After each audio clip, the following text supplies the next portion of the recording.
Veja no ICL Notícias, segunda edição.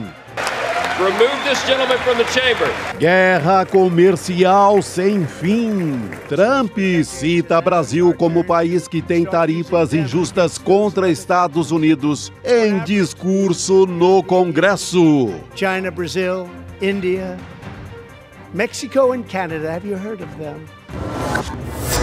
China preparada para a guerra das tarifas.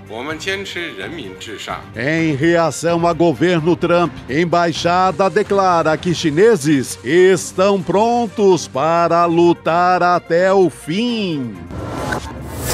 O bloco do Oscar. O telefonema de Lula para o diretor do premiado filme Ainda Estou Aqui. Dessa vez você conseguiu lavar a alma do povo brasileiro, do cinema brasileiro. O ICL Notícias, o veículo mais confiável do Brasil, está no ar.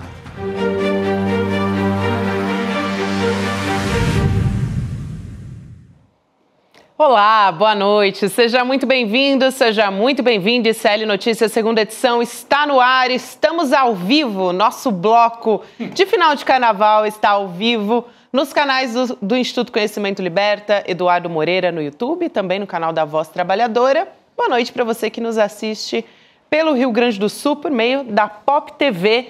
Chico Sá e Rodrigo Viana, todos apostos aqui no nosso bloco, hein? Estamos aqui vivos. Ainda estamos aqui. Vivos. Tô gostando de ver a energia da Gabi nessa quarta-feira de cinzas. Começou a 1000, né, Gabi? Nossa, ao vivaço. Ao vivaço. Não estão em cinzas, apesar de tudo, hein, Rodrigo? Apesar de tudo, sobrevivemos aí aos blocos e às madrugadas. A madrugada do Oscar foi muito bonita, foi emocionante, né? Voltamos com o Oscar agora, né? Agora temos um Oscar, isso muda muita coisa. Sim, e já temos as campeãs do Carnaval, já temos o campeão, o filme internacional campeão do Oscar. Isso. Acabou de sair o resultado do Carnaval do Rio, né? Para quem ligou agora e está distraído, Beija-Flor, campeã do Carnaval no Rio de Janeiro, saiu agora, terminou a apuração no Rio, então o resultado acabou de sair, Gabi. Nossa, um samba enredo belíssimo, inclusive. Você esteve lá na Avenida, no Rio? Não estive na Avenida, estava nos blocos. Mas acompanhei pela TV também, né? E a Beija-Flor estava com... Eu também vi um pouco, estava muito bonita. Quem botou o bloco na rua foi o Trump, né? Ah, esse tá botando o carnaval inteiro, né? Continua botando botou hoje o bloco também. na rua, botou o bloco... Sobrou até para o Brasil. Sobrou para o Brasil, China e sobrou para parlamentares da oposição que foram retirados da sessão em que ele falou ao Congresso lá dos Estados Unidos. Pessoal, um parlamentar do Texas, democrata do Texas, foi retirado à força, né? Porque estava protestando contra a fala do Donald Trump. Daqui a pouco nós vamos mostrar tudo isso, né? Vamos nessa já, Rodrigo. A gente vai começar falando justamente a repercussão nesse carnaval do Oscar, né? Eu mesma levei a minha máscara de Fernanda Torres. Devia ter trazido aqui. Claro. Valia, tá valendo ainda. É que essa não sobreviveu, viu, Rodrigo? Naufragou, ficou no mar do Rio de Janeiro, pelas sarjetas do Rio de Janeiro, é isso? Ficou por lá. Bom, eu fiquei aqui em São Paulo, acho que o Chico também, né? Fiquei em São Paulo. São Paulo, nos últimos anos, com carnaval de rua fortíssimo, né? Essa retomada do carnaval de rua já tem uns 15, 20 anos, né? Em São Paulo ela demorou um pouquinho mais, mas veio com muita força também. E foi o carnaval, sem dúvida nenhuma, eu fui aos blocos sábado, segunda, quer dizer, antes e depois do Oscar. Foi o carnaval da Fernanda Torres e do Ainda Estou Aqui, né? Foi. Então a máscara da Fernanda Torres estava por todos os lados, a frase dela, a vida presta, né? A vida presta e muito. Essa aqui, ó. Essa foi foto feita por esse jornalista ainda. Aqui a máscara. Tem alguém trazendo aqui a máscara para a gente durante o programa. Tem, cara. Aí, Gabi, temos a máscara no estúdio. Pasquim, é isso, sobreviveu. Bianca. Gabi, essa aí veio na bagagem no Rio, meio amassada do Rio. Essa daqui, ó. Boa. Vou passar o programa... Mentira, não vou passar o programa assim, mas vou colocar aqui em sua homenagem, Rodrigo. Já que muito bem. Eu estava aqui mostrando, Gabi, a foto ficou muito bem. A foto que eu fiz num dos blocos em São Paulo. Isso aqui foi no sábado. Foi no sábado, um dia antes do resultado, né? Muita gente com a máscara. Eu fotografei uma delas, mas eram dezenas de pessoas. Você ainda entregou sua localização aí, ó. Consolação. Aqui, ó. Não precisa nem do... Como é que é? Do Waze, né? Do Google Maps. Consulado. Eu estava em Santa Cecília, aqui, Vila Buarque, mais ou menos, no sábado pela manhã. E tem outras fotos, vamos ver. Tem fotos, o Brasil inteiro. Isso aqui já foi uma foto feita de tela da televisão, pessoal. Aqui já foi na hora do resultado. Né? Os blocos pararam, o carnaval parou na noite de domingo para segunda-feira para acompanhar a transmissão e quando veio o resultado, uma explosão de alegria nas telas. Então, nas ruas e nas telas, foi o carnaval de Ainda Estou Aqui, o carnaval de Sem Anistia, o carnaval de Fernanda Torres, de Walter Salles, de Rubens Paiva, de Eunice Paiva, o carnaval para lembrar ditadura nunca mais, as pessoas gritavam na rua. Eu até não vi tanta gente assim falando do Bolsonaro, foi mais assim, sem anistia. O Bolsonaro nem foi um personagem assim tão lembrado, eu achei que até ia ter mais, viu, Chico? Não, um pouco esquecido. O Bolsonaro que, enquanto aquelas pessoas fanatizadas por ele estão na cadeia, e muitos não aceitaram o acordo, ele estava desfilando em Angra dos Reis com seu jet ski, né, dando manobras radicais, nem aí para os seus camaradas de golpe. O cara estava lá perseguido pela ditadura brasileira. Que ditadura é essa, né? Andando de jet ski, talvez ele tenha dito assim... O que vocês querem que eu faça? Eu não sou carcereiro, lembra que ele falou? Eu não sou coveiro quando as pessoas morriam e agora tem um monte de bolsonarista preso, ele vai andar de jet ski e diz assim, o que vocês querem que eu faça? Eu não sou carcereiro, mas em breve pode ser presidiário. A gente tem aqui um compacto feito... Compacto é um jeito bem antigo de falar, né? Tem aqui um vídeo, né? Feito pelo Mídia Ninja, né? O canal Mídia Ninja, com alguns dos momentos... de alegria, de felicidade, quando saiu o resultado. Então, é um carnaval em que, de norte a sul desse Brasil varonil, a comemoração se fez durante o carnaval, para além do samba, para além dos blocos, a comemoração pela vitória no Oscar. Vamos dar uma olhadinha nesse vídeo, vamos lá.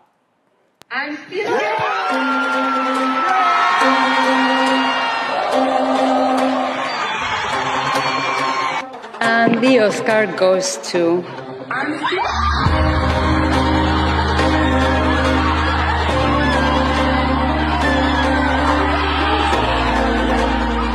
In the name of Brazilian cinema, I'm so honored to receive this and this such an extraordinary group of filmmakers.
Viva o cinema brasileiro de norte a sul do Brasil. Começa com o Selton Mello, avança. Teve Ivete Sangalo ali na Bahia, né? Ivete Sangalo. Comemorando no meio do show ali do Carnaval.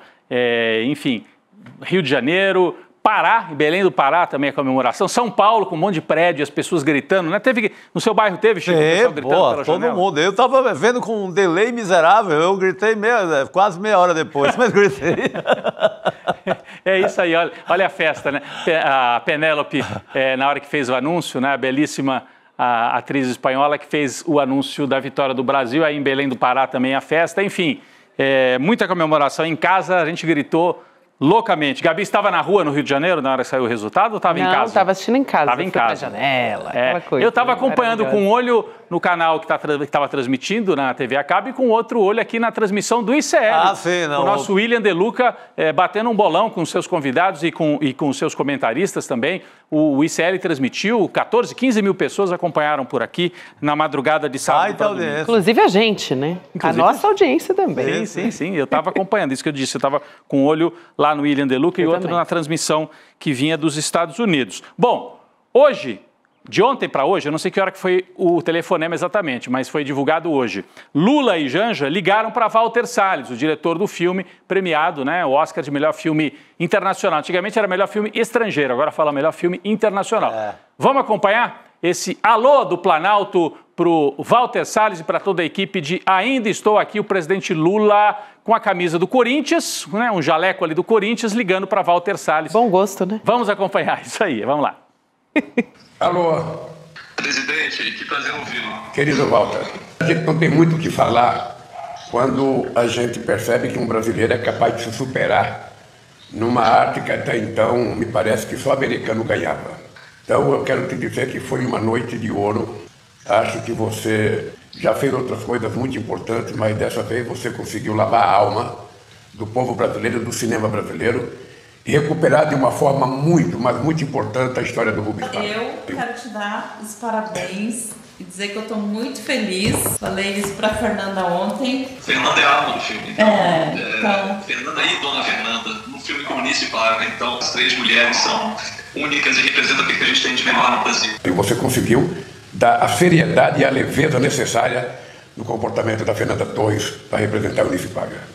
Eu, que conheci a família, sabe, real, é uma coisa estupidamente fantástica. Extraordinário, querido. Acho que você fez história, sabe? E você e a Fernanda e a equipe toda e todo mundo que participou, porque essa coisa não acontece só por causa de uma pessoa. Essa coisa acontece por causa da história que te comoveu, que te sensibilizou. E eu fiquei muito orgulhoso. Tá aí a conversa de Lula e Janja com o Walter Salles. E ele fala, né, que o Walter Salles conseguiu dar seriedade e leveza. É verdade. Ao mesmo tempo, uma direção sensacional ali. E aí, claro, o trabalho da Fernanda Torres, do Celton Mello, de todos os atores, dos roteiristas, enfim, a equipe de filmagem toda está de parabéns. E o presidente Lula grava essa mensagem. Aliás, o Walter Salles, né, Gabi, Chico, quando recebeu o prêmio, né, ele vai para receber o prêmio, muita gente leva aquele discurso por escrito, outros só pensam no que vão falar e soltam ali na hora. O Walter Salles fez mais ou menos que nem eu, né? Até pela idade, assim, né? Botou o óculos e eu falei, bom, agora ele vai ler alguma coisa. E ele ficou com o óculos e não leu nada, né? Depois ele explicou, acho que ficou tão nervoso, Gabi, que ele esqueceu, não achou, botou no bolso errado. O fato é que ele tinha preparado um discurso e acabou saindo de improviso. Então tem uma pequena diferença entre o discurso que ele tinha preparado para ler e o discurso que acabou sendo falado ali, mas foi com muita emoção também, né, do Walter Salles, cineasta brasileiro, o primeiro cineasta brasileiro a receber um Oscar, né, pelo melhor filme internacional. E aí a Fórum destacou aqui, viva a democracia, ditadura nunca mais, o discurso perdido de Walter Salles no Oscar. Quer dizer, vamos fazer já a arqueologia. Cadê o discurso que era para ter sido e não foi? O discurso que ele fez também foi muito bom, mas depois ele divulgou, ele trouxe o original do discurso que ele tinha preparado. A gente até separou aqui. Eu vou ler, tá, Gabi? Rapidinho, Chico. Obrigado em nome do cinema brasileiro. Agradeço à Academia por reconhecer a história de uma mulher que, diante de uma tragédia causada numa ditadura militar, optou por resistir para proteger a sua família. Em um tempo em que tais regimes estão se tornando cada vez menos abstratos, importante que ele trouxe para o presente com essa frase. Dedico esse prêmio a Eunice Paiva e a todas as mães que, diante de tamanha adversidade, têm a coragem de resistir, que nos ensinam a lutar sem perder a capacidade de sorrir, mesmo quando elas se sentem frágeis. Ele destacou, né, muito essa questão das mulheres, né, o papel, porque é um filme sobre Eunice Paiva. É sobre o Rubens? É, mas é principalmente sobre Eunice Paiva. Esse prêmio também pertence a duas mulheres extraordinárias, Fernanda Torres e Fernanda Montenegro. Elas não apenas elevaram o nosso filme, mas representam o fato de que a arte resistiu no Brasil. Governos autoritários surgem e desaparecem no esgoto da história, enquanto livros, canções e filmes ficam conosco. Obrigado a todos, em nome do cinema brasileiro e latino-americano. Viva a democracia, ditadura nunca mais, né? Isso aqui no discurso que ele acabou fazendo não entrou essa frase. Entrou, né? Foi forte, uma pena. Né? Foi uma pena que não tenha vindo a frase, né, Gabi? Viva a ditadura. E até uma das cobranças, né, que algumas pessoas fazem é que fosse um discurso mais contundente contra a ditadura nessa campanha do Oscar. Foi uma das críticas que surgiram. Enfim, foi uma campanha, assim, limpíssima dos produtores, né, do filme e todo mundo comemorou muito. Mas esse era um discurso muito contundente, né? Então, bom que ele foi encontrado e que agora a gente ficou, né? Ficou. Tem também uma pequena polêmica que se formou, porque uma comentarista, num dos canais que estava acompanhando a transmissão, resolveu fazer uma graça, uma provocação com os argentinos, né? Que tem um cinema maravilhoso, né? Os argentinos. E falou, chupa Argentina. Que é isso? Uma frase infeliz, né? Desrespeitosa, fora de hora. O cinema argentino é tão bom quanto o nosso, tem 2 Oscars. Sim. Então, não sei, a provocação tão... Besta, né? Besta, ridícula. E eu gostei que ele colocou vivo o cinema brasileiro e latino-americano. Quer dizer que pro Walter Salles não tem essa de competir com os argentinos. Os argentinos fazem também com dificuldades que a gente tem aqui no Brasil, um cinema sensacional nos últimos anos, até com mais, talvez com uma produção até mais forte do que o cinema brasileiro, que enfrentou todas as questões relativas ao bolsonarismo. Tomara que a gente agora consiga tirar, né, aí das prateleiras, porque é isso, o cinema demora, né, Gabi? Você filma para montar. Eu tenho uma cunhada que é cineasta. Às vezes demora anos, fica o filme ali parado. Foram 7 anos. 7 anos, até né? a gente ver o Oscar. E, aliás, ele disse que não dava para ter feito esse filme debaixo do bolsonarismo, que só foi possível respirar e fazer um filme desse quando a democracia volta para o Brasil. Ele disse isso numa entrevista lá para um dos canais nos Estados Unidos, o Walter Salles. Não foi no discurso, mas acho que foi para a CNN Internacional que ele deu essa entrevista e falou, a gente conseguiu fazer esse filme porque o Brasil resistiu e voltou com a democracia no pós-bolsonarismo. Então, no esgoto da história vão parar os regimes autoritários e as obras de arte ficam.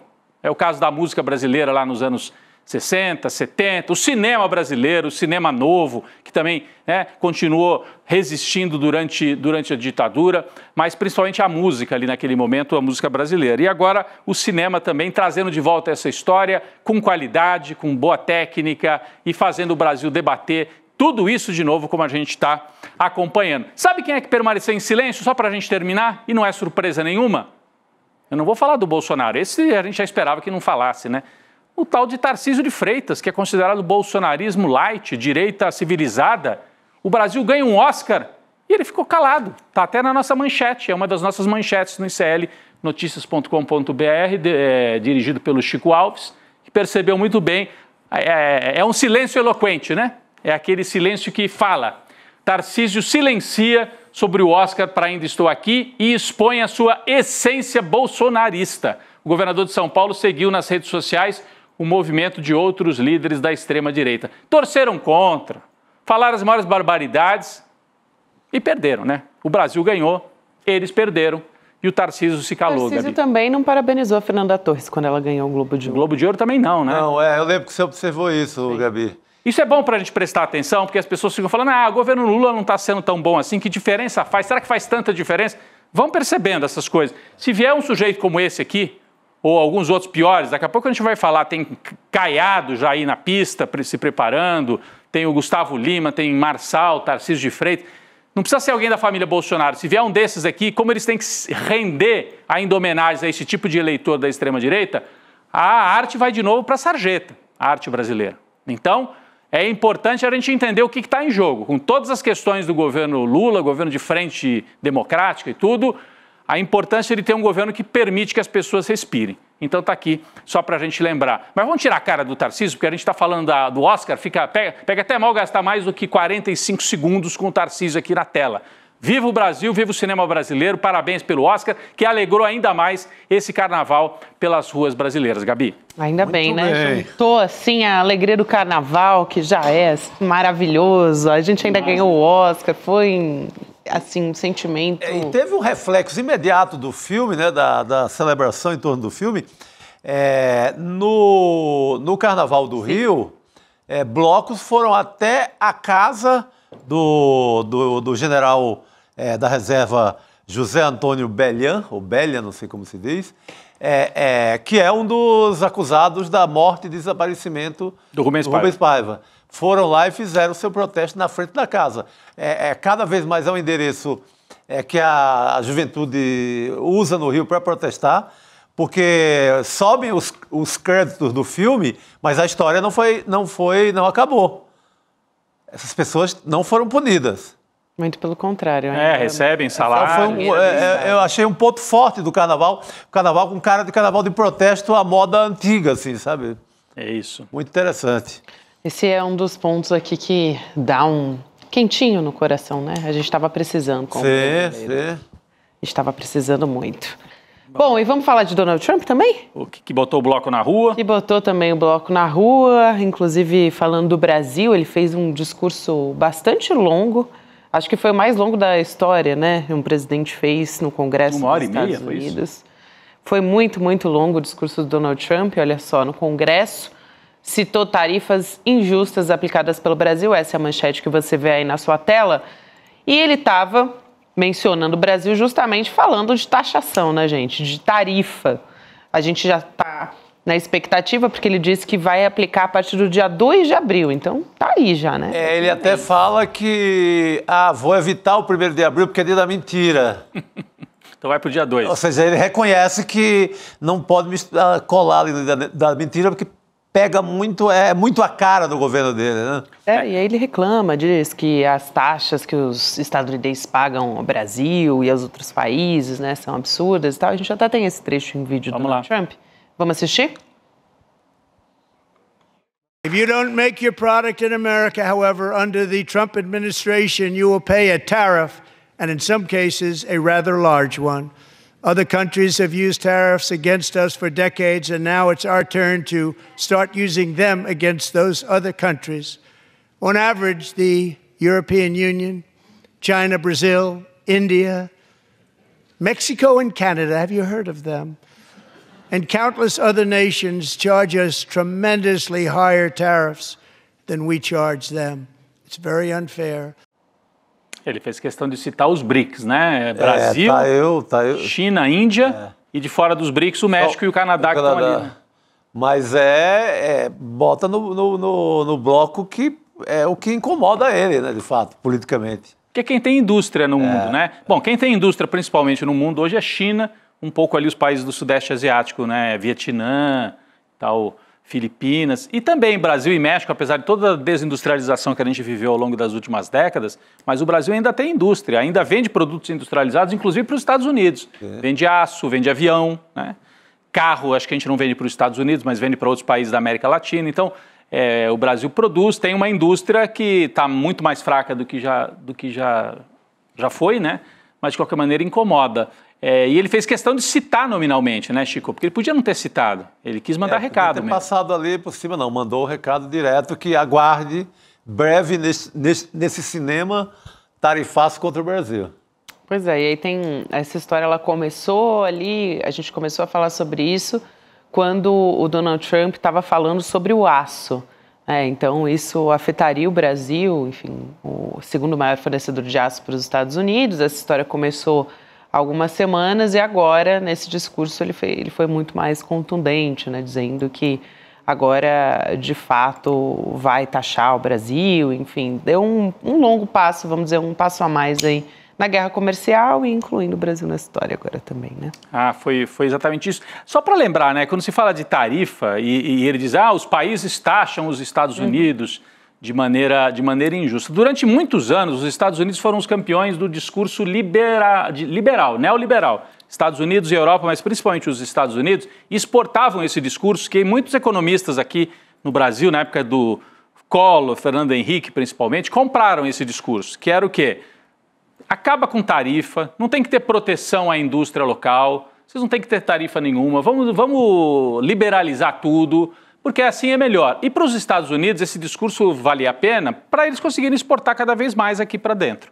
Né? E o Brasil resistiu em algumas áreas, mas manteve também tarifas em poucas outras, porque a gente já teve muito mais tarifa na época do Getúlio Vargas, na época da industrialização pesada do Brasil. Os países que conseguiram se industrializar na história, nos últimos 200 anos, Gabi, Alemanha, Coreia do Sul, os países latino-americanos, os países que chegaram mais tarde na indústria, tiveram que proteger a sua indústria. Você só consegue se industrializar, tendo chegado mais tarde, se você estabelece tarifas. Senão, quem já está estabelecido entra com o produto e você não consegue produzir. Então, é uma estratégia de desenvolvimento. Todo mundo usa isso. Não é porque as pessoas são malvadas com os Estados Unidos. O Trump que tenta vender essa ideia. E os Estados Unidos, durante algum tempo, acharam bom exportar suas indústrias para a China, porque eles tinham a ideia de que tudo que é sujo, que suja, que polui, vai lá para a Ásia, vai para a América Latina, nós vamos ficar com a economia limpa, a economia dos chips, os serviços, os computadores e a informática. Só que eles ficaram sem a indústria e os chineses, japoneses, principalmente asiáticos, ficaram também agora com a indústria do conhecimento. Então, os Estados Unidos estão tentando correr atrás, né, e evitar uma decadência que se acentua ao longo das décadas, né, Chico? E difícil evitar essa decadência porque a China já passou, né? Você não tem aquela super manchete agora, China é a principal potência do mundo, mas na real já é, né? Então é um império esterbuchando ali, né? Vivendo seus dias de decadência, com um gerente do mundo maluco, né, no comando. O gerente do mundo maluco é muito bom, Chico. O gerente enlouqueceu. E, Gabi, a gente mostrou só um trecho, porque, como você falou, foi um discurso longuíssimo. Temos outros trechos que nós vamos mostrar ao longo do programa, então você que não acompanhou, só viu as manchetes, nós vamos mostrar aqui. Teve expulsão de parlamentar no meio do discurso, teve outros tipos de ataque. Depois teve a China respondendo.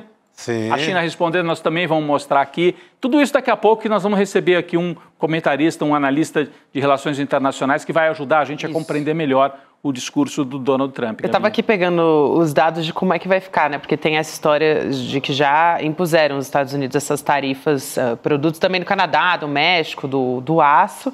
Agora, esses primeiros alvos brasileiros vão ser o etanol, vai ser em 18% a partir do dia 2 de abril, se tudo se mantiver assim. Aí tem o aço e alumínio, que era aquele que a gente já estava falando, com tarifa de 25% a partir de 12 de março. Então, daqui a pouco também a gente vai começar a ver. Só que a gente ainda não sabe, né? Pode ter efeito reverso, essa história pode aumentar muito, né? Drasticamente o custo, o preço para os fabricantes lá dos Estados Unidos, os estadunidenses que importam aço e alumínio. Então, a gente também pode gerar inflação lá. Sim, exatamente. Porque se eles estão importando do Brasil, é porque provavelmente chega mais barato daqui. Se não vai chegar o aço mais barato daqui para lá, o produto, o carro que eles produzem, a geladeira, seja o que for, vai ficar mais cara. Então, por isso que essa subida de tarifa do Trump pode ter um efeito inflacionário num país que já teve um repique da inflação em janeiro e fevereiro. Então, é algo que o Trump vai ter que administrar com cuidado, apesar de toda essa truculência com que ele vai agindo nessas primeiras semanas, Gabi. Vamos aproveitar e trazer o professor para a nossa bancada aqui. Por favor. O professor de Direito, Relações Internacionais também, o Fabrício Pontin. Professor, prazer te receber mais uma vez aqui no Série Notícias. Seja muito bem-vindo. Obrigado. Bom, prazer estar contigo, Gabriela, prazer estar com todos. Vamos tentar entender um pouco daquele show, né, que o Trump mais uma vez deu ontem no State of the Union, né, no seu discurso para o Congresso. Professor, a gente estava aqui debatendo a questão da taxação, né, dizendo que pode começar pelo etanol. Na verdade, começar não, né, porque a gente tem a do aço, que já foi determinada lá atrás, e agora tem a do etanol também. E a gente estava falando sobre um possível efeito reverso. O que mais que a gente pode ver daqui para frente? E também como é que o senhor avalia, né, esse discurso tão contundente do Trump contra o Brasil, né, tarifando o Brasil especificamente?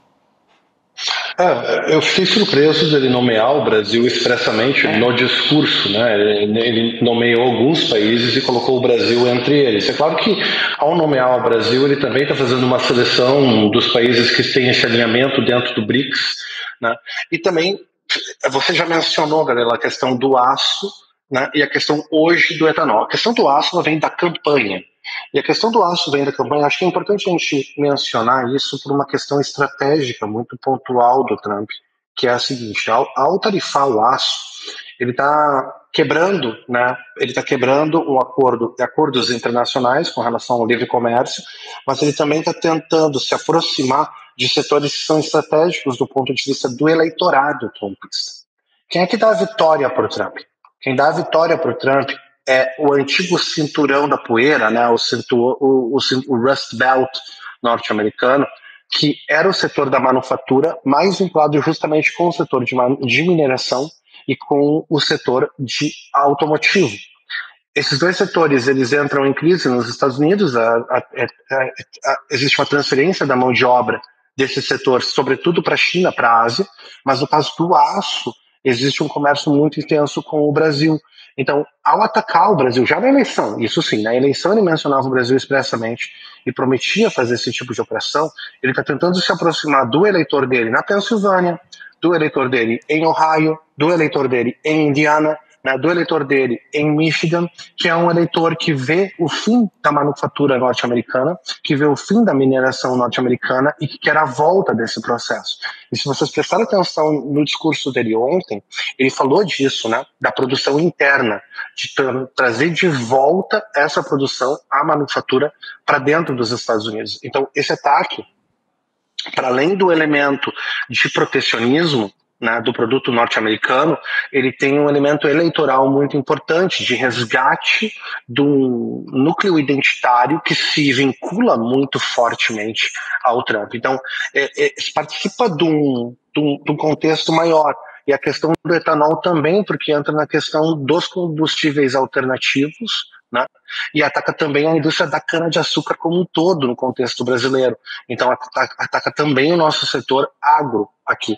Então é uma forma de taxar o Brasil por ver no Brasil uma capacidade produtiva que os Estados Unidos não têm nesses setores ou que afeta a capacidade produtiva americana internamente.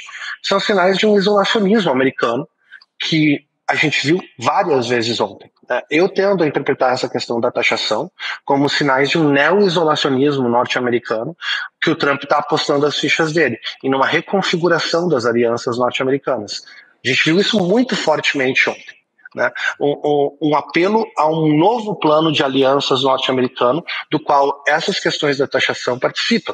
Né? Porque taxar o Canadá, taxar o México, taxar o Brasil, poxa, você está taxando países que são historicamente alinhados com os Estados Unidos. A questão da China a gente pode falar em outro contexto, né? Mas com relação a esses países, ela realmente é muito simbólica, né, de como o Trump vê os seus aliados, quem ele vê como aliado, e como ele vê uma nova postura industrial da manufatura americana. Se isso é viável ou não, é outra conversa que a gente pode ter.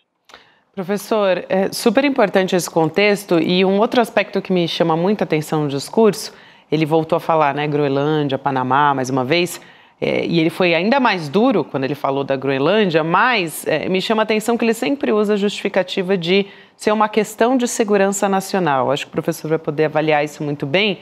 E aí ele disse, voltou a dizer, na verdade, porque ele já tinha afirmado, né, já tinha feito essa afirmação, que o território dinamarquês precisa passar a ser controlado pelos Estados Unidos, justamente alegando, né, questão de segurança nacional. E ele falou, né, ele chegou a falar que vai ter a Groenlândia de um jeito ou de outro. Assim, usou essa expressão mesmo, de um jeito ou de outro, ou seja, por bem ou por mal, na força. Isso. Exato. Então, Rodrigo, Gabriela, o que a gente está vendo, e assim, para nós que crescemos dentro de um contexto das relações internacionais, tem um certo elemento de surrealidade no que a gente está testemunhando, que é o colapso, a gente, para usar um termo um pouco pomposo, né, o colapso do paradigma de segurança do pós-guerra. A gente tinha um paradigma de segurança do pós-guerra que, em grande medida, para bem ou para mal, e às vezes bastante para mal, era predicado na OTAN, era predicado nas instituições de direito internacional que surgem ali no pós-guerra, né? E a gente vê um presidente americano, poxa, e os Estados Unidos, a gente sabe, foi o protagonista da criação de boa parte dessas instituições, inclusive no contexto europeu. Quando a gente fala da União Europeia, a gente não pode falar da União Europeia sem falar do apoio dos Estados Unidos para a criação desses sistemas de interdependência, né? Então, o que acontece? Ver um presidente norte-americano colocando a segurança hemisférica representada pela OTAN em xeque de forma tão clara é muito simbólico. E eu me lembro, na última vez que a gente conversou, lembro de ter conversado com o Chico sobre isso, Chico, que é justamente o problema dos minerais também. Volta essa questão dos minerais. Por que não basta mais só a OTAN pro Trump? Porque, para bem dizer, o Trump instalar bases militares na Groenlândia não seria difícil dentro do paradigma de segurança da OTAN. Mas por quê? Por que não basta mais só a OTAN? Porque ele quer poder explorar também mineralmente a Groenlândia, e ele quer poder explorar a Groenlândia do ponto de vista populacional, porque esses donos das big techs, né, eles têm esse delírio um pouco conspiracionista de poder procurar abrigo contra a mudança climática em locais como a Groenlândia. Então, há uma demanda muito grande de tornar a Groenlândia uma espécie de salvo, um local a salvo, né, do que está acontecendo em termos de mudanças climáticas. Seria uma espécie de paraíso para essas elites bilionárias. Um local Isso de fuga, né, parte da jogada. Agora, professor, uma pergunta que fica no ar aqui, né? Você disse, olha, chamou a atenção, a gente também tinha notado isso aqui na abertura do programa, que ele tenha nomeado, ele nomeia Brasil, nomeia México, nomeia Canadá, né? Índia também, que é um aliado dos Estados Unidos na Ásia, né? Cria aí um cinturão de adversários, eu não diria ainda inimigos, mas talvez adversários econômicos. Mas se esses são adversários com quem ele disputa, e a China é o primeiríssimo deles, quem são os aliados? Vamos reparar que ele não citou a Rússia na hora de fazer nenhum tipo de retaliação. Quem são os aliados? Professor, isso é importante a gente saber. Você falou que ele está redesenhando o mapa, né? E esse paradigma muda, então não é mais OTAN? Não tem mais essa aliança preferencial número 1 com a Europa? Conta pra gente, professor, como é que redesenha esse mapa? Então, esse não chega a ser uma surpresa se você está prestando atenção no que o Trump vem dizendo desde 2016, tá?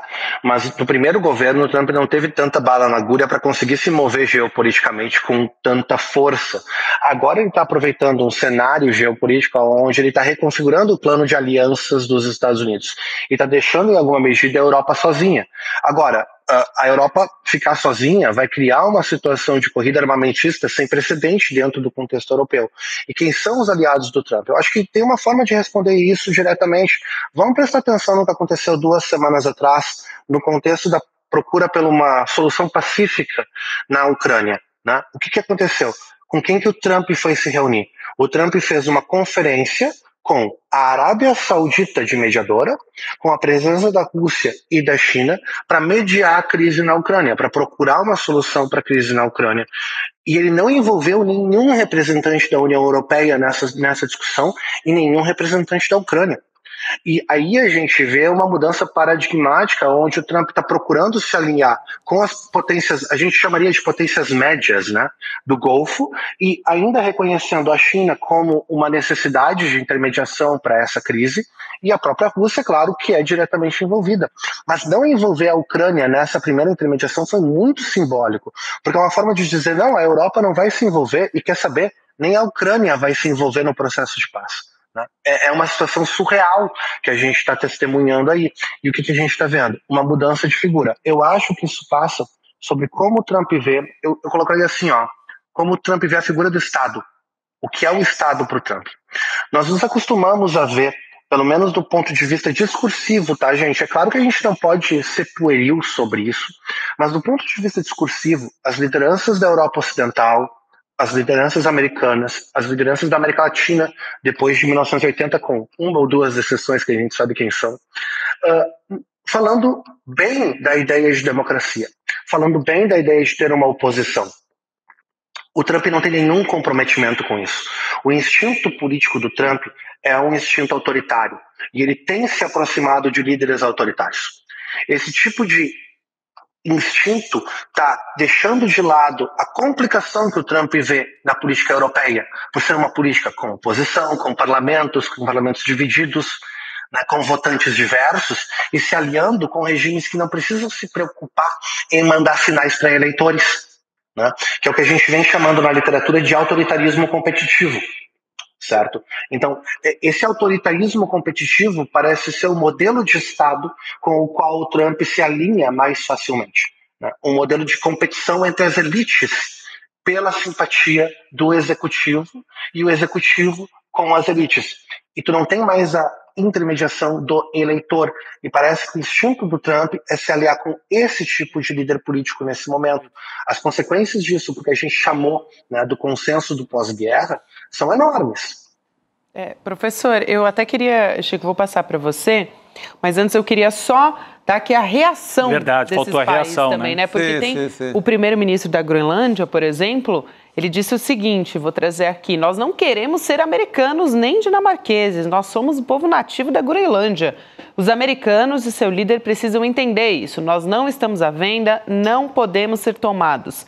Nosso futuro é determinado por nós mesmos na Groenlândia. E aí, nessa mesma linha, foi o Panamá, né? Porque o Donald Trump, o território que ele quer é o canal do Panamá. E ele alegou até que a China passou a operar o canal, que é um desrespeito do acordo entre o Panamá e os Estados Unidos. E aí ele disse a mesma coisa, né? Que ele quer ter o controle de volta e vai ter o controle de volta. Do canal do Panamá. Do canal do Panamá, querendo dar as cartas mesmo. Aí olha o que o presidente panamenho, o José Raúl Mulino, disse. O seguinte, eu te passo, Chico, abre aspas então para o Mulino. O presidente Trump mente novamente. O canal do Panamá não está em processo de recuperação e certamente não é a tarefa que foi discutida em nossas conversas com o secretário Rubio ou qualquer outra pessoa, quer dizer, falando já com o governo Trump. Rejeito, em nome do Panamá e de todos os panamenhos, essa nova afronta à verdade e à nossa dignidade como nação. A cooperação entre nossos governos requer entendimentos claros sobre questões de interesse mútuo, como tem sido feito. Não tem nada a ver com a recuperação do canal ou com manchar nossa soberania nacional. O canal é panamenho e continuará panamenho. Achei interessante, Chico, porque parece que os dois estão reafirmando de fato a soberania nacional, né? Os dois líderes. Sim, é porque quando o Trump fala desses dois casos, principalmente da Groenlândia, o discurso é como se estivesse já tomando posse. Ele se refere ao povo da Groenlândia assim, estamos chegando. Como se fosse uma vantagem. Quase, estamos chegando, vai ser muito bom para todo mundo, etc. É quase como fato consumado. Mas eu fiquei curioso para saber do professor Fabrício como é que ele viu a reação, assim, como tem sido a reação em conjunto da Europa e especialmente do Reino Unido, agora com essa... recebe o próprio Zelensky depois do desastre lá na Casa Branca, né? E promete ali uma grana, 2 bilhões para ajudar a Ucrânia e fala um pouco num tom mais elevado. Mas como é que você tem visto, no geral, as reações da Europa, dos países europeus, da comunidade econômica europeia? Então, Chico, eu acho que é bem importante a gente marcar aqui uma situação que eu acho que a Europa, os líderes europeus entenderam o jogo do Trump, que é um jogo de criar instabilidade. O Trump quer criar instabilidade, ele quer se aproveitar da situação eleitoral e da instabilidade eleitoral que é posta dentro dos países da Europa Ocidental com relação, muitas vezes, à estagnação econômica, a divisões étnicas dentro da Europa que estão impactando a Europa, e o Trump está explorando isso junto com o Elon Musk de forma bastante efetiva, e os líderes europeus entenderam que isso está acontecendo. Então, o que está acontecendo agora? A Europa está se organizando para entender que os Estados Unidos não são, para a Europa, nesse momento, um parceiro confiável. Né? É claro que nós, que somos latino-americanos, teríamos dito para eles, vocês entenderam isso agora? Né?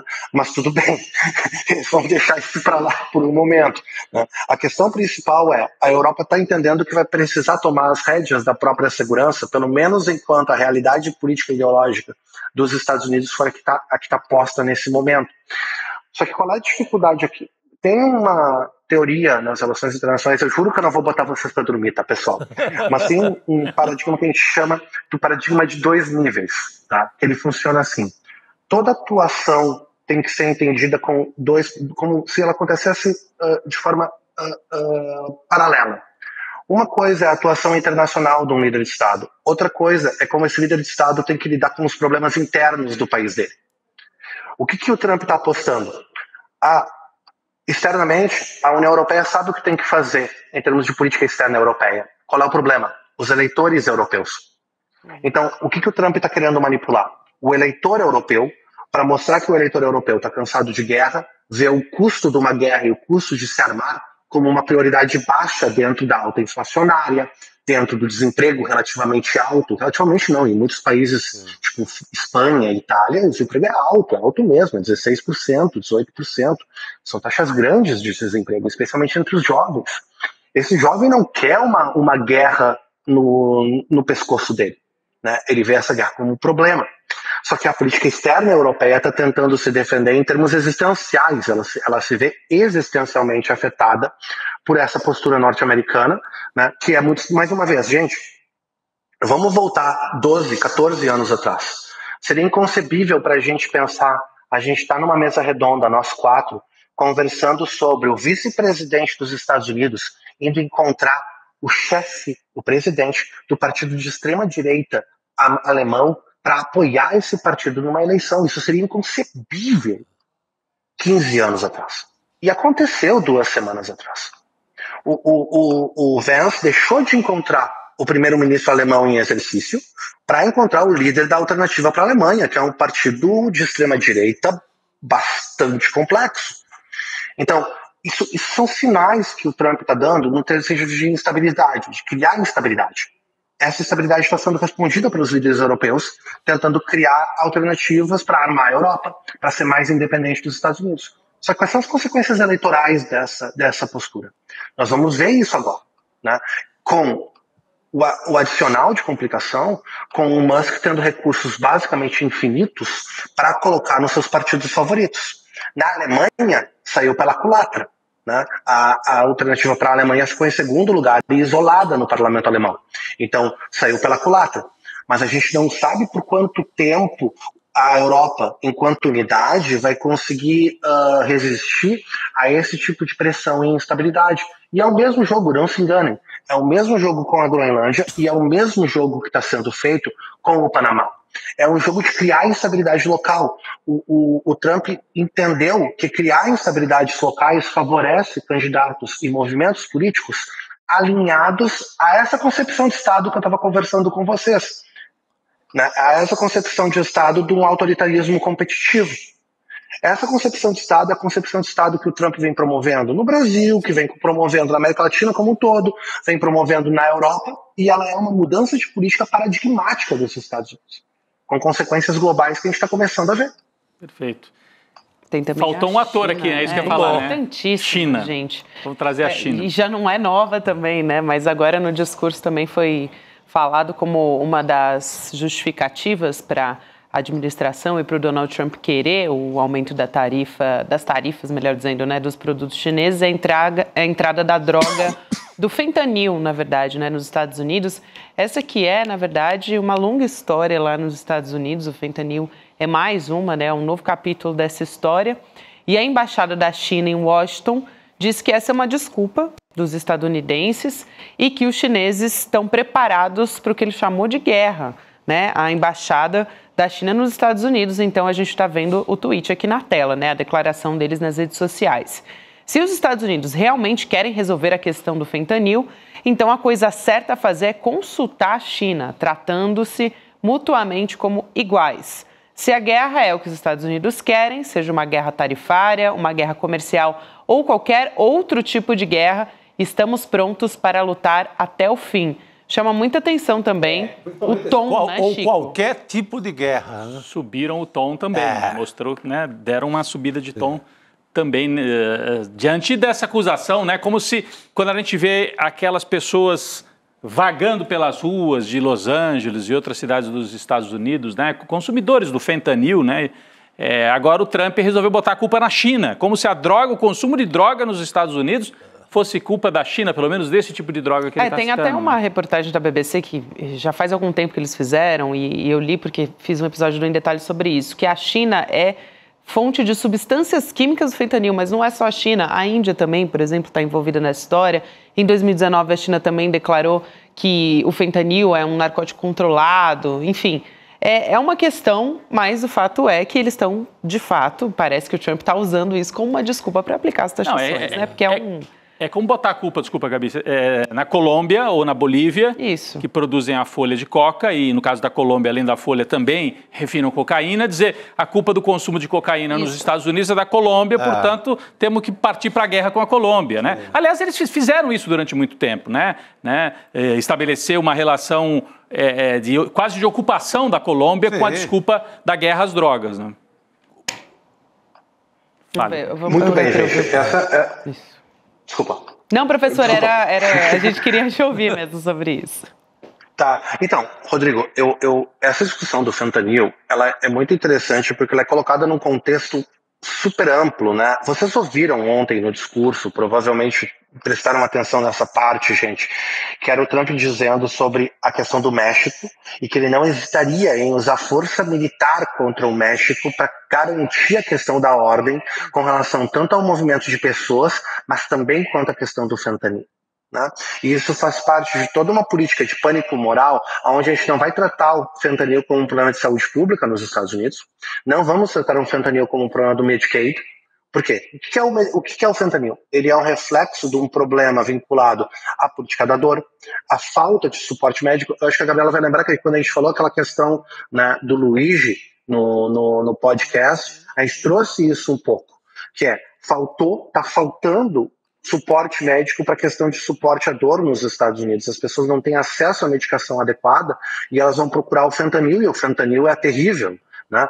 Cria dependência, você não tem uma rede de suporte para essas pessoas. Só que ao invés de lidar com o problema real, o Trump nomeou um problema que ele pode criar para fortalecer a própria estrutura de governo. Mais uma vez, fortalecer medidas autoritárias de uso do exército, de uso de força, né? Então, colocar o fentanil dentro da guerra, seja ela tarifária, quanto à questão da imigração, porque ele associa a imigração ilegal com a chegada do fentanil, tem zero evidência para isso, tá, gente? Zero. Não tem evidência que o fentanil entra nos Estados Unidos por imigração ilegal. O fentanil entra nos Estados Unidos legalmente. Ele entra para uso médico. E daí ele é traficado internamente dentro dos Estados Unidos. Desde os anos 60, né? Não é uma coisa nova também, né? É um analgésico, é um opioide, enfim, é uma droga sintética, claro que é fabricada, é uma combinação de substâncias químicas, mas é usada em consultório médico. É para dores muito intensas, enfim. Só para a gente também contextualizar, porque nem todo mundo está familiarizado, né, com o fentanil. Diga, professor. Sabe o que ninguém quer discutir? Ninguém quer discutir como o fentanil entra nessa jogada como um problema de saúde pública, o pior problema de saúde pública dos Estados Unidos. Né? Acredito que na história norte-americana, se tu for colocar na ponta do lápis, certo? É uma crise pior que a crise da soropositividade, é uma crise pior que a crise do crack. Tá? Então é uma crise de saúde pública americana enorme. Ninguém quer discutir como isso está vinculado a medidas de desregulamentação. A desregulamentação do setor médico nos Estados Unidos e a desregulamentação do próprio fentanil é central para a gente entender como é que o fentanil se espalha da forma como se espalha. E ninguém quer discutir isso, né? Ninguém quer discutir regulamentar o setor médico. Ninguém quer discutir regulamentar o setor farmacêutico, porque isso tem um custo para o setor farmacêutico. O que é mais fácil?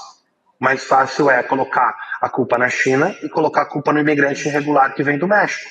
E usar daí o aparelho militar para reprimir o usuário, para reprimir o imigrante, de um lado, e daí como ameaça para o caso da China. E a China já respondeu muito facilmente, dizendo, olha aqui, ó, primeiro lugar, vocês podem resolver isso rapidinho. A primeira frase da declaração da China é basicamente dizendo para os Estados Unidos, pessoal, vocês estão comprando com fentanil, vocês podem tentar resolver ele pelo paradigma de regulamentação, é só regulamentar. Vamos fazer um tratado aqui, não tem problema nenhum. Faz uma questão interna de como é que vai ser o uso. Não tem problema nenhum. Por que não se quer fazer isso? Né? Por causa do lobby da indústria farmacêutica, dentro tanto do Partido Republicano quanto do Partido Democrata. Então, se adota uma linguagem que é uma resposta fácil, né? E que também, para o Trump, tem um uso político muito imediato, que é vilanizar tanto o México quanto a China. É isso. Fundamental essa fala do professor, e acho que mais uma vez, né, grifando o tom, como a gente está vendo os posicionamentos, né, das embaixadas num tom muito diferente do que a gente está. Acho que a gente está inaugurando uma fase nova, né?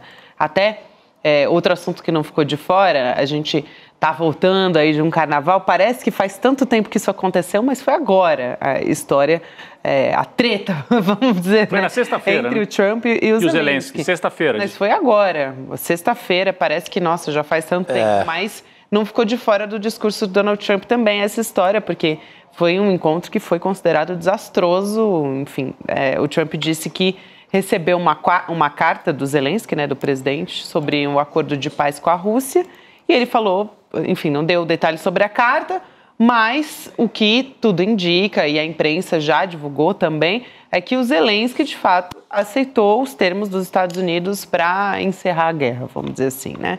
O presidente, o Volodymyr Zelensky, da Ucrânia, ele já tinha publicado nas redes sociais dele também no X, que estava pronto para trabalhar sob a liderança do Trump para chegar ao que ele chamou de uma paz duradoura, e também essa declaração que veio depois dos Estados Unidos suspenderem, claro, a ajuda militar, né? Então foi imediato também a resposta do Zelensky. Não, o que eu queria saber do professor em relação a isso, Gabi, não sei se você ia encaminhar alguma pergunta, vai nessa. se a Ucrânia não vai ter outra saída que não aceitar a perda daquela parte do território, de fala russa principalmente, né, Lugansk, aqueles 2 departamentos ali do leste da Ucrânia, que já estão ocupados pelos russos, é fato consumado, não tem como voltar atrás nisso. Crimeia, Lugansk, né? E aquele outro território ali do leste, é isso? O Zelensky vai ter que aceitar isso, ou então vai ficar sozinho? A situação é essa, professor?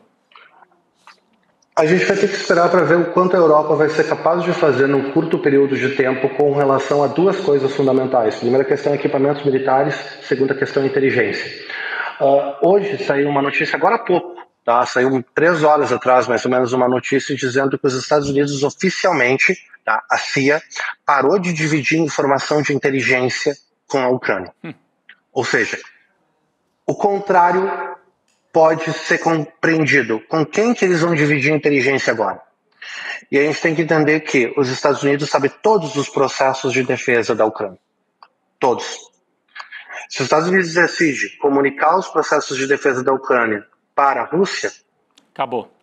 Não tem muito o que fazer em termos de capacidade de oferecer resistência militar convencional. Eu quero marcar essa palavra para vocês, tá? Convencional dentro da Ucrânia. Qual é o outro problema? O outro problema é a Europa não tem interesse numa evolução do conflito ucraniano. O que eu quero dizer para vocês? Não há uma paz convencional na Ucrânia. Gente, o conflito regular, militar, convencional entre 2 países soberanos pode até acabar. Mas a gente não pode ter nenhuma dúvida que vai continuar um conflito de guerrilha dentro da Ucrânia pelos próximos 10 anos. Então, e a Ucrânia não é Kosovo, a Ucrânia não é um pequeno país nos Balcãs. A Ucrânia é um país de extensão idêntica à França, maior na realidade, e com população comparável à França também. Então nós estamos vendo, dentro do território europeu, a explosão de um possível conflito civil de proporções enormes e sem data para terminar, se acabar o conflito convencional. Será que a Europa quer esse conflito tão perto? E outra, como é que a Rússia vai lidar com a evolução desse conflito para um conflito civil? Provavelmente com um aumento de poder de fogo contra a população ucraniana dentro dos territórios ocupados e, se bobear, fora dos territórios ocupados. Por quê? Porque a transição de aqui significa também que o Zelensky vai sair. O Zelensky não continua no governo num acordo com a Rússia, disso eu não tenho nenhuma dúvida. Não existe um acordo de paz com a Rússia que mantenha o Zelensky como presidente, isso não existe. A Rússia não vai aceitar esse acordo. A Rússia quer um presidente cliente na Ucrânia. Então, essa resolução, que é a resolução que parece estar se afirmando nesse momento, é uma resolução que para a Europa é muito complicada. Então a questão é, a Europa vai querer tentar financiar essa guerra sozinha? E aí volta o problema que a gente estava falando antes. Qual é o custo político eleitoral, seja de um resultado, seja do outro? Qual é o custo político eleitoral dessa guerra terminar nesse impasse ou dessa guerra não terminar, mas continuar sendo financiada pela Europa? Os Estados Unidos vai tentar colocar a goela abaixo esse acordo. Ele está pressionando o Zelensky para isso, agora tripudiando em cima do Zelensky, que fez o Zelensky dizer, eu quero aquele acordo, para dizer o quê? Não, Zelensky, aquele acordo não está mais na mesa. Rapaz, agora a gente vai redesenhar um outro. Já passou. Eu diria, Chico, já foi. Talvez o Zelensky saindo do governo vão existir poucos lugares seguros para ele no mundo, eu diria assim. Né? Porque a gente sabe que o Putin, com alguns dos adversários dele, qual foi a tática usada, né, em anos recentes aí. Então, o Zelensky fica numa situação a descoberto em relação aos Estados Unidos, a descoberto, claro, a inimigo da Rússia, os europeus, que país europeu que pode oferecer ele algum tipo de segurança? Sujeito a comer um pratinho envenenado em qualquer parte esteja, do planeta. Né? Exatamente, Chico e Gabi. Pensem na quantidade de inimigos políticos do Putin que foram assassinados na Inglaterra quando a Inglaterra ainda estava na União Europeia. Eu ia citar quando a Inglaterra ainda estava na União Europeia. Exatamente. Então, é uma situação extremamente precária para o Zelensky, que já era precária antes, né, durante essa espécie de conflito contínuo que ele estava colocado, né, de guerra prolongada, mas que agora realmente se colocou numa situação muito complicada. Então, o futuro do conflito na Ucrânia me parece ser de duas partes. Uma que cria uma instabilidade eleitoral enorme dentro da Europa e que pode ser só adiar o inevitável. Por quê? Porque conforme os atuais governos europeus foram perdendo eleições, o Zelensky vai perdendo apoio. Exato. Né? Ou terminar o impasse agora com um acordo que não é exatamente um acordo de paz, eu chamaria de rendição. Tá? O que eu chamaria seria de rendição. Perfeito. Seria uma rendição. Ela não vai dar, ela vai terminar o conflito convencional na Ucrânia. Eu acho que é muito importante a gente marcar isso. Não, isso só o convencional. Não, as duas o conflito armado.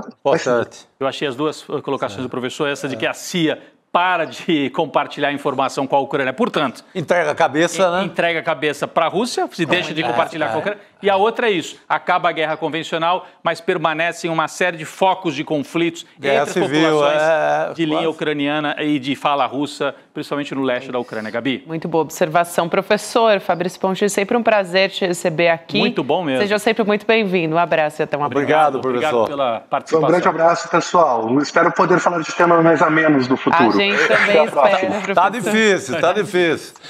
Para uma quarta de cinza, a gente fala que o roteirista do Brasil, mas o roteirista, na verdade, do mundo. Do mundo. Né? Agora, eu acho que todo e qualquer programa, seja em que emissora for, em qualquer parte do mundo, a gente está meio transmitindo o fim do mundo, de alguma forma, e fazendo comentários ali, é o que temos. A Guerra do Fim do Mundo, né? Tem um livro do Mário Vargas Llosa. É apenas um grande e único programa chamado Fim do Mundo. Você tem toda a razão. Em qualquer lugar. Tem toda a razão. Olha, o nosso chama ICL Notícias, porque é porque a gente tem alguma compostura. Mas... Olha como a gente voltou otimista no carnaval, Fim do mundo e fim de feira, mas não é o nosso caso aqui. Mas os Estados Unidos, sim, estão num fim de feira, né? Nós vamos daqui a pouco até mostrar mais imagens. Ele expulsou gente do parlamento, autoritarismo avançando. A gente vai voltar a falar disso com a Elo Vilela. Antes disso, a gente vai falar sobre os Estados Unidos também, né? Agora, só que sobre um personagem, uma figura... De resistência. De resistência, na verdade, né? Que usou justamente a notoriedade, né? A fama dessa pessoa para enfrentar racismo e defender os direitos dos negros nos Estados Unidos. O Muhammad Ali, né? Que muita gente conhece. Ele morreu em 2016, 74 anos, é considerado o maior lutador de todos os tempos. É um ícone, né? A gente fala dele, automaticamente a gente já lembra do ícone. É, figura importantíssima, né? Em tudo, na política, na relação, a gente está falando de um Estados Unidos autoritário, na relação com os governos norte-americanos, assim, em relação ao Vietnã, em relação a vários temas, figuraça. E ele adota o islamismo, né, como uma forma de resistência, né, também. Ele nasceu como Cassius Clay, né, que era o nome de batismo, vamos dizer, dele, e ele adota o Muhammad Ali para resistir, né, porque ele via a imagem dele aí como uma forma de não entregar, de resistir aos brancos nos Estados Unidos, né, que tentavam impor a sua cultura para os afro-americanos. Aí está o Muhammad Ali, e nós vamos trazer a história dele contada pela filha, né, Gabi? Nossa, eu achei, assim, excelente. O ICL foi conversar com a Mariam Ali, que é a filha do Muhammad Ali. No dia 16 de março, a gente vai ter a transmissão do que foi essa conversa, né? O Eduardo Moreira conversou com ela. Eu estava na redação, vocês sabem, eu estava na redação no dia que ele conversou com ela, com a Mariam. E ele saiu. Nossa, ele saiu, assim, eu vi, eu tava aqui também. O olho dele brilhava. Comovido ali, emocionado. Conversa espetacular, assim, uma das melhores conversas, que coisa incrível. Ele saiu muito animado. Então, olha, promete, tá? Vai ser domingo, dia 16 de março, 8 horas da noite. Acho que vale muito a pena a gente acompanhar, porque a Mariam, ela contou a história, né? Como é que foi a história dele também, claro, nos bastidores, o que é sempre interessante, a vida familiar. Mas qual foi a luta dele pelos direitos humanos nos Estados Unidos? Uma delas, justamente, você falou, né? Essa história da religião, né? Como resistência também. Ele tem diversos pontos ali da vida dele que são exemplos de resistência e é o maior lutador de boxe de todos os tempos, né? E aí, para se inscrever, tá aí, ó, icln2.com.br, você se cadastra e aí a equipe do ICL manda para você no dia, Gabi, um aviso, ó, vai começar daqui a pouquinho a aula, a conversa do Eduardo Moreira com a filha do Muhammad Ali. E aí, você tendo feito o cadastro, você é avisado e acompanha no domingo, nesse domingo, que vai ser dia 16 de março, a transmissão desta aula, né? Aula magna Muhammad Ali, a lenda pela filha de Muhammad Ali. Vai ser gratuito, né? Como tudo aqui no ICL, mas tem que fazer inscrição, vale a pena, 2 segundos. Um e-mail, ali. Uma coisinha de nada, você está dentro Já de uma história dessa. Tá aqui com a gente, já coloca ali no paralelo, tá assistindo aqui o N2, já coloca ali icl2.com.br, já é só colocar um e-mail, pronto, já está inscrito e recebe também as chamadas para não perder, né? Porque a gente acaba esquecendo, então a gente vai mandar o lembrete. Vale muito a pena. Um mundo com muita oferta, né? Você recebe estímulos a cada segundo. Essa aí é o do tipo que não dá para perder. Não dá. Não é todo dia que o ICL conversa com a filha do Muhammad Ali, né? E o Edu Moreira, outro dia, conversou com a filha do Che Guevara, né? Na ida para Cuba, né? Com a lei da Guevara. E agora com a filha do Muhammad Ali, 2 símbolos, ícones de resistência. E as pessoas falaram tanto dessa conversa que saiu no documentário, né? E depois foi divulgada a conversa nas plataformas, foi divulgada também a conversa com a filha do Che Guevara. Na íntegra, né? Na íntegra. Sim. Porque muita gente comentou, nossa, que entrevista e tal. E ela é muito simpática, né? Ela é muito cativante. Então a gente divulgou também na íntegra. Mas vale muito a pena acompanhar. Então vamos nessa, fica o recado aí para você rapidinho acessar icl2.com.br para fazer a sua inscrição. E vamos voltar a falar do discurso de Donald Trump. A gente está hoje falando dos Estados Unidos porque de fato foi um discurso muito longo, né? O mais longo de um presidente no Congresso. A Elô Vilela também acompanhou, ela que está também voltando no bloco de carnaval com a gente, já com tudo. Elô. Já está em Brasília, pelo visto, pelo estudo. Já voltou para Brasília. Já saiu aquela roupinha de bloco, mudou tudo. Mas a cor ainda é de Rio de Janeiro, pegou um bronze. Ontem estávamos as duas, abraçadinhas no bloco, hoje estamos abraçadinhas no bloco do N2, né, Elô? Ao vivo. A cor é de Rio de Janeiro e ainda assim muito disfarçada pela maquiagem, porque você não viu metade. Porque bloco debaixo do sol do Rio de Janeiro não é brincadeira, não. É para quem tem força de vontade, né, Gabi? Não tá fácil, não. Mas olha, precisa força de vontade também para assistir o discurso inteiro do Trump lá no Congresso, viu? Porque ele improvisou, foi embora 11 minutos, tinha gente bocejando, tinha gente com plaquinha, teve gente que foi embora, ou seja, deu tempo para acontecer de tudo naquele discurso. A gente até destacou mais um trecho aqui, porque é isso que a Elô falou, né? Tinha de tudo. A gente trouxe alguns trechos aqui. Um deles foi o do deputado democrata Al Green, que ele se levantou ali para fazer um protesto e ele foi expulso, gente, do plenário. A gente tem o vídeo. Vamos assistir, a gente volta a comentar.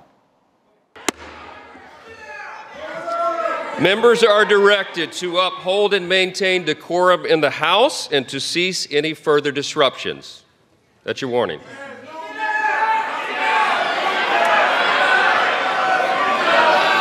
Members are engaging in willful and continuing breach of decorum, and the chair is prepared to direct the Sergeant-at-Arms to restore order to the joint session.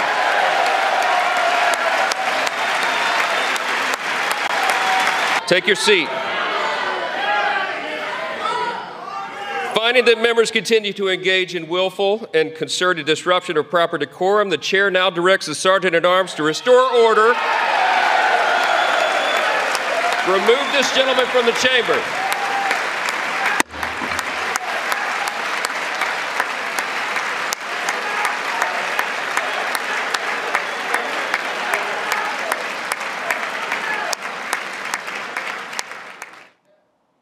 Olha, eu não sei, a Heloísa acompanha há muitos anos a política nos Estados Unidos, né?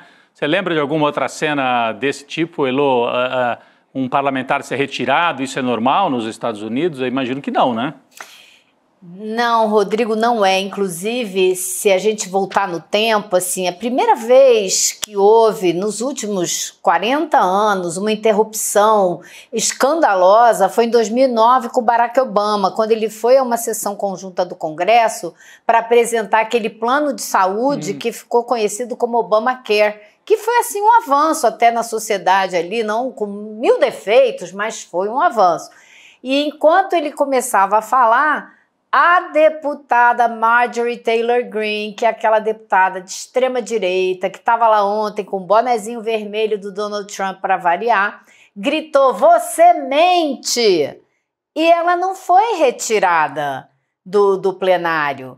Ela gritou uma vez para o Biden também, quando o Biden estava falando sobre imigração, e ela falou, fulano, esqueci o nome da pessoa, foi assassinada por um venezuelano.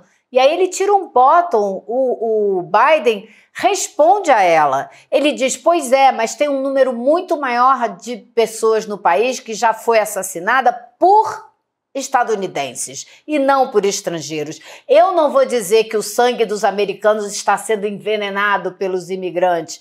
E, enfim, então ele respondeu e ela não foi retirada do lugar, né? Ela não foi retirada Aliás, não foi ela que berrou pro Obama, foi um deputado, perdão. Ela berrou, foi pro Biden. Foi pro Biden. E nenhum dos dois saiu do Congresso, né? Mas agora que o Congresso é presidido por uma turma que, como vocês viram, aplaudiu de pé o Trump 500 mil vezes, que é a turma republicana, então eles mandaram imediatamente retirar esse deputado. E eu ouvi uma entrevista dele depois, dizendo que ele gritou em nome da consciência. E disse mais, ele disse que às vezes é melhor ficar em pé sozinho do que não se levantar.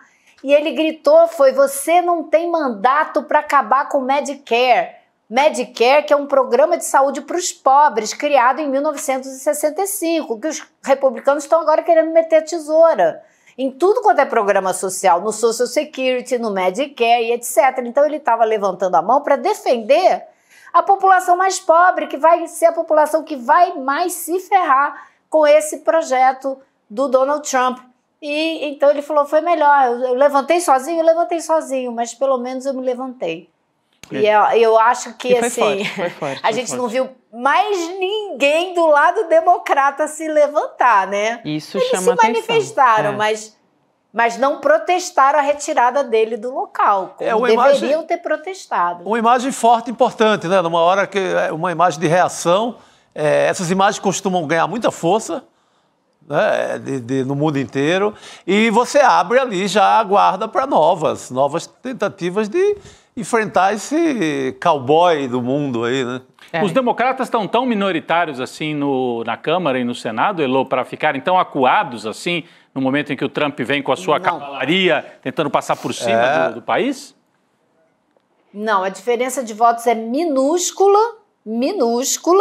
e eles deveriam estar se mobilizando mais. Eu acho que existe uma posição ali deles muito acovardada, porque são poucos os deputados combativos, é um grupo pequeno. Se você olhar quem se manifestou ontem, no dia do discurso, né, com plaquinha e tal, é uma minoria absoluta, é sempre aquela meia dúzia, né, a mesma meia dúzia. Então eu acho que assim, o professor que estava conversando com vocês agora estava falando, né, do lobby da indústria farmacêutica que atua tanto com os republicanos quanto com os democratas. Isso se repete para vários lobbies. Então, em muitos assuntos, né, existe uma concordância entre os dois lados do Congresso, né? Porque a gente vê ali a divisão, eles sentam os republicanos de um lado e os democratas do outro, e o Congresso está dividido meio a meio, com pouquíssima diferença de voto para um lado, né? Que eles estão jogando para ver se conseguem virar agora na eleição de meio de termo, quando fizer 2 anos do governo Trump, falando agora só de inflação, preços e tal, que foi um dos problemas com o Biden. Né? Exato. Elô, você estava falando dos poucos democratas mais combativos, das placas, a gente tem essas imagens também, né? Os deputados que mostraram placa de protesto ali, tem uma que é a deputada, essa que está na tela agora, é a deputada Melanie Stansburg, ela está segurando uma plaquinha bem pertinho, assim, do Donald Trump, está escrito ali, não sei se dá para ler, isso não é normal. Ela está ali do lado do Trump, né, enquanto ele está falando, aí tem uma outra imagem aqui, que tem várias placas levantadas, né, como falso, isso é uma mentira, enfim, tem um do Musk ali atrás. Salve o Medicaid, tá vendo ali, ó? Salve o Medicaid, aqui, que é o programa justamente que o deputado defendeu. Aí tem uma outra que dá para ver, a do Musk, que a gente vai colocar agora aí, ó, o Musk rouba, né, tá dizendo ali, o Musk steals, tem também... enfim, o Salve o Medicaid ali também, mas são umas plaquinhas, né, ali mais ou menos parecidas que foram levantadas por esses parlamentares, até que aqui foi numa quantidade razoável, né, essa quantidade de placas ali. Mas... aí é um protesto... você contou quantas? 10? Num grupo de 200, sabe? É pouco, é pouquíssimo para as meninas. Porque o que eles quiseram fazer ali? Eles fizeram um fact-check, né? Checar as mentiras do Trump ao vivo. Então, quando ele falava alguma coisa que era mentira, eles levantavam a plaquinha. Porque ele mente que nem sente, né? Por isso falso agora, ali, né, Elô? Falso, isso é falso, mentira. Isso. E aquela primeira placa que você mostrou, isso não é normal, o que aconteceu logo em seguida dessa foto? Uma deputada republicana foi lá e arrancou da mão dessa deputada democrata. A plaquinha disso é falso. Comprovando, portanto, que isso não é normal, né? Assim, isso não é normal, ela toma a placa dela. Exatamente. Porque não estamos em normalidade. Não, e é que... E vocês viram também muitas mulheres usando cor-de-rosa. Inclusive, ela estava com uma blusa cor-de-rosa por baixo do blazer preto, né?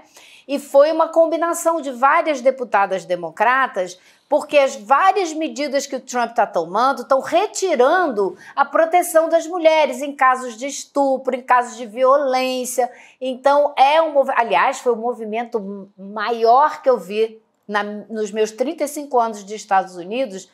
Foi no dia que o Trump ganhou a eleição da outra vez e teve uma passeata gigantesca em Washington. A gente não conseguia andar, estava lotada, todo mundo de boné rosa, porque era um frio danado, né, janeiro. E foi uma passeata das mulheres em protesto à eleição do Trump. Então, assim, é um grupo que sofre muito também, além dos pobres em geral, mas as mulheres são muito perseguidas por esse governo fascista, misógino, xenófobo, etc, etc. Ai, olha, eu estava olhando aqui as imagens também, que você estava descrevendo, realmente assim, né, em comparação com a quantidade dos parlamentares no Congresso, é muito pequeno. E aí você falou, né, que o republicano, o parlamentar republicano tirou da mão do outro. É interessante, né, o outro foi expulso basicamente por se levantar ali, por fazer um protesto se levantando e tal. Agora, numa reação dessa, agressiva, de não deixar o outro protestar, também nada acontece. Então, acho que a gente vai ver algumas cenas, né, protagonizadas, assim, que são bastante lamentáveis, para dizer o mínimo.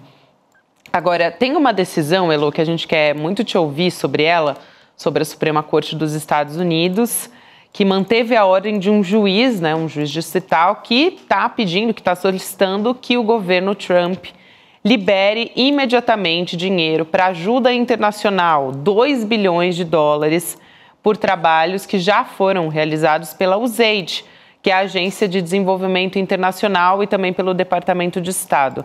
O Trump, assim que ele assumiu, a gente já até falou sobre isso aqui no CL Notícias, ele congelou, né? Ele decretou, ele decidiu congelar por 90 dias qualquer ajuda internacional, e aí passou a inviabilizar o trabalho de um monte de gente, né, Elô?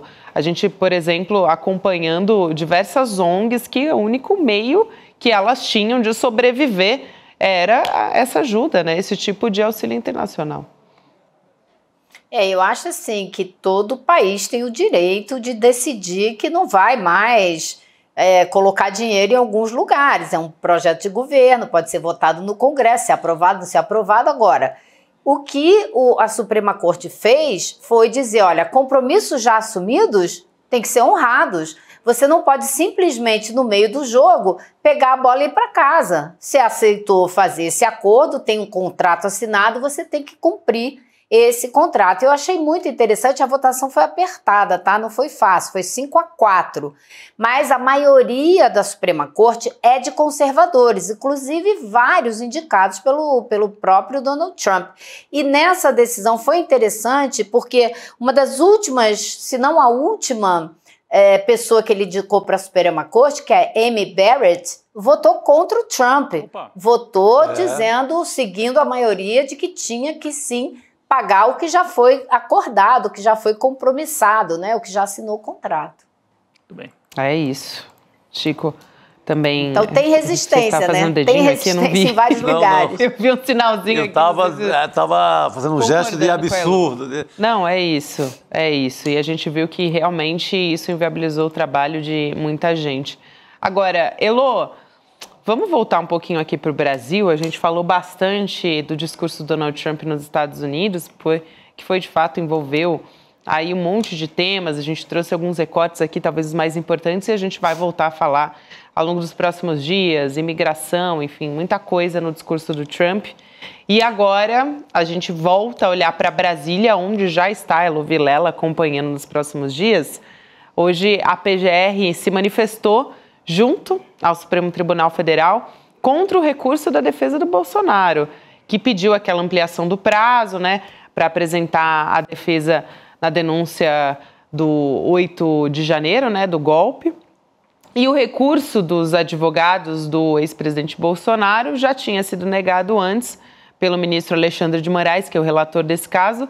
O prazo vence amanhã, inclusive o advogado Bolsonaro já foi para a imprensa dizer que está pronta essa defesa. Amanhã, né, quinta e sexta, alguns foram citados depois, né, acho que ganharam um dia a mais. Então, entre amanhã e sexta-feira, todos os 34 denunciados pela Procuradoria-Geral da República têm que apresentar a sua defesa prévia. Só lembrando que é uma defesa prévia, só para o Supremo decidir se vai abrir ou não. Todo mundo sabe que vai abrir, mas essa é a fase inicial do processo. Isso significa que, acabando o prazo, Heloísa, quinta e sexta, semana que vem o Supremo vai ter que se reunir para tomar a decisão e aí transformar em réus Bolsonaro, General Heleno e todos os outros denunciados, é isso? E aí vem julgamento, né? Olha, Rodrigo, eu não sei se eles têm essa obrigação de começar o julgamento de imediato, né? E se eles terão um prazo maior. Agora, o que eu acho que é super curioso é que a defesa do Bolsonaro ficou óbvio que eles só queriam protelar o processo, né? Porque ele veio a público hoje dizer estamos prontos. Então, para que ele estava pedindo mais tempo? Assim, é só para ganhar tempo, Bolsonaro ganhar mais tempo, ficar mais perto da eleição. Eles querem... a gente vai observar esse julgamento, ele será transmitido ao vivo, graças, né? Porque o Brasil precisa acompanhar, precisa entender o que é esse processo, que ele não se baseia só no dia 8 de janeiro, ele se baseia em todo um histórico que levou até isso, né? Isso precisa ficar bem claro para a população brasileira. Agora, eles estão jogando para ganhar tempo, e a gente vai ver no julgamento eles jogando para ganhar tempo. E se tem uma coisa que o STF não tem, é tempo a perder para botar esse processo em julgamento. 2026 porque a última tá aí, né? coisa que o STF... Exato, e a última coisa que o STF quer é que fique em cima da próxima eleição. Ele quer fazer esse processo, muita gente diz que ele começa e acaba em menos de um ano, né? A gente já ouviu vários juristas e advogados falarem isso, que não vai demorar até depois do fim do ano. E isso é importante, porque libera o processo eleitoral sem misturar com esse processo na justiça, né? Sim. Agora, eu não sei tecnicamente, Rodrigo, essa sua pergunta, não sei cravar uma resposta. Chico. Não sei se eles têm um prazo. Não tem obrigação de assim que passa o prazo, já se reunir e tornar réu o Bolsonaro. Mas a tendência é essa. Próxima semana, tudo indica que teremos Bolsonaro carimbado de réu. É o que se aguarda em Brasília. Isso aí. Gabi? Tava me recuperando uma tosse. Porque tá numa vida fácil, né? O cara continua andando de jet ski, assim, parece que tá tirando onda de todos os brasileiros. Você vai agora, o Peru começou o julgamento do Pedro Castilho, que golpista também de 2022. Mas só ele preso. Aqui tem essa moleza para Bolsonaro. Gente, vamos trazer... Não, e pior, né? Eu acho que tem, assim, o Eduardo Bolsonaro hoje em dia é uma pessoa também perigosíssima para o país, porque ele está viajando o mundo tramando contra o país, né? Então é outro caso que precisa ser olhado com muito cuidado também. Mas eu acho que ele passou a correr risco de ter o passaporte realmente apreendido, viu? Porque ele exagerou. Tem um pedido, né, do PSOL, né, para que a Procuradoria e o Supremo se manifestem. Eu acho que corre sério risco, porque ele passa a fazer ações contra o país, contra o Brasil, com dinheiro público nos Estados Unidos. Sim. É muito grave. Eu queria aproveitar e trazer aqui ainda uma entrevista do senador Davi Alcolumbre.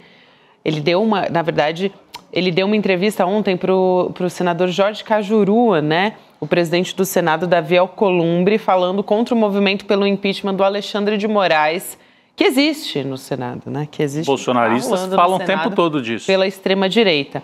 O Flávio Bolsonaro, inclusive, já que a gente está falando da extrema-direita, é um que fala muito sobre isso, Rodrigo. 40 senadores se colocam a favor da proposta, segundo o Flávio Bolsonaro, só que para abrir um processo seria necessário mais 54 senadores a favor.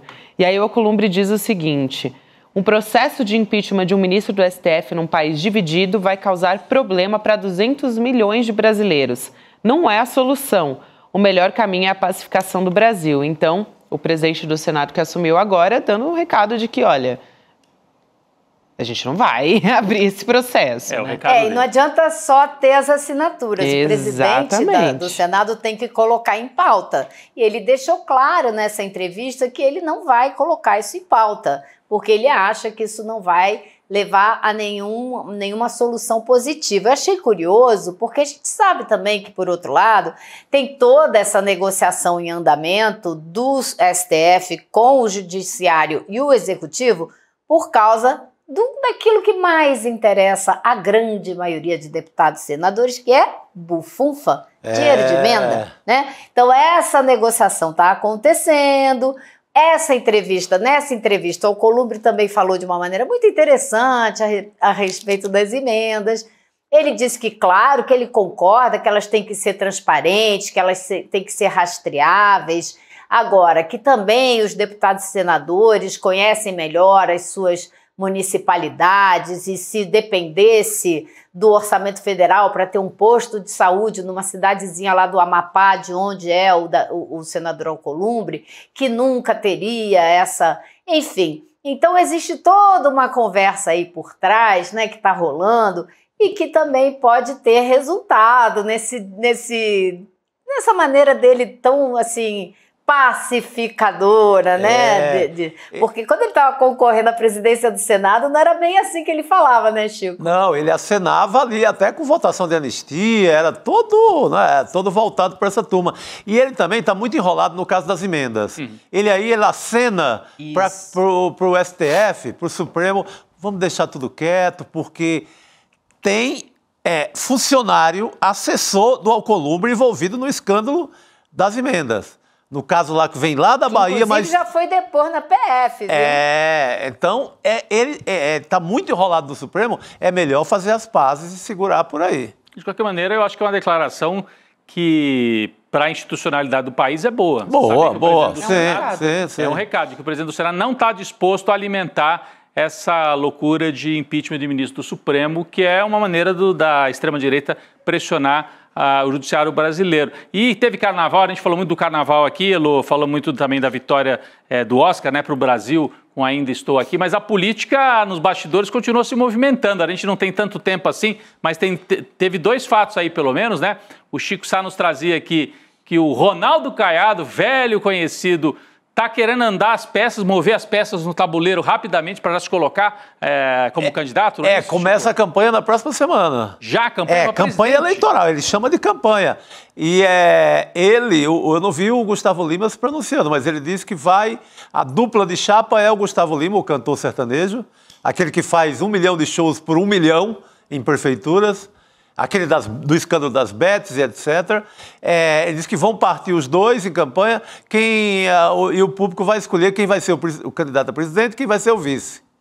É uma demonstração de que a direita está vendo que o quadro está confuso e quer demarcar território, né? Quer marcar ponto. O Tarcísio enrolado com o bolsonarismo, não pode nem elogiar um Oscar brasileiro, não pode fazer nada que está amarrado com o bolsonarismo, e ele quer partir na frente. O Caiado se coloca e aí agora o Caiado tem... Fala, o Caiado tem um esqueletão no armário, como se diz nos trouxe Estados aqui, Unidos, exatamente. Né?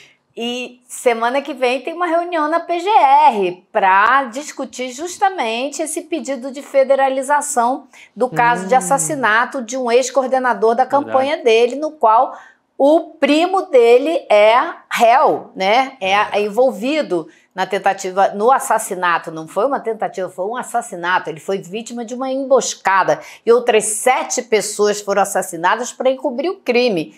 E o primo dele é envolvido e, segundo relata a família desse ex-assessor, essa trama toda foi discutida dentro do palácio, né? Então, assim, eu acho que se esse caso for realmente trazido para ser julgado na esfera federal, pode atrapalhar um bocado essa tentativa de candidatura a presidente dele. E eu acho uma chapa muito rapidinha, né? Caiado e Gustavo Lima, quer dizer, uma chapa goiana, os dois são goianos, né? É uma chapa que parte de Goiás inteiramente. De Goiás para Goiás com Goiás, isso, mais ou menos, né? Dois homens, é tudo errado aí, né? É tudo errado. Bom, o Caiado tá errado há muito tempo. Tudo errado é a melhor definição, Chico.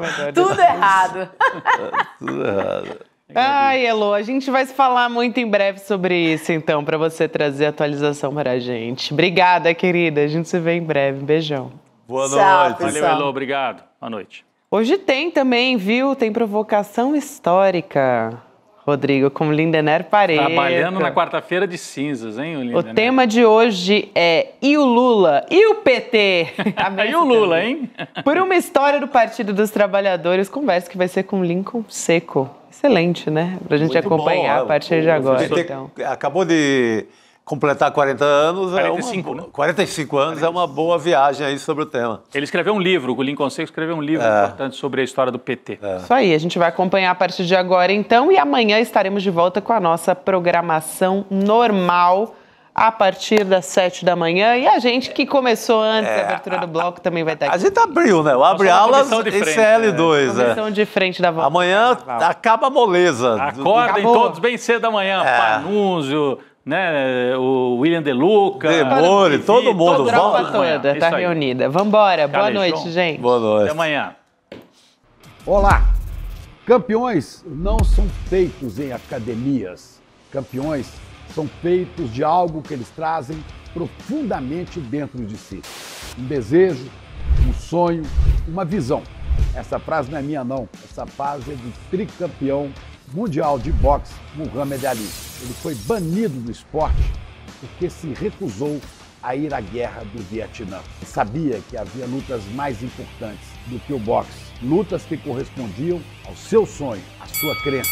Vamos saber mais da história desse campeão no ICL. Domingo, dia 16 de março, às 8 da noite, você vai ver a história de Muhammad Ali contada por nada mais, nada menos que a filha dele, Mary Ali. Você não pode perder. Clique aí no Saiba Mais e se inscreva. É de graça.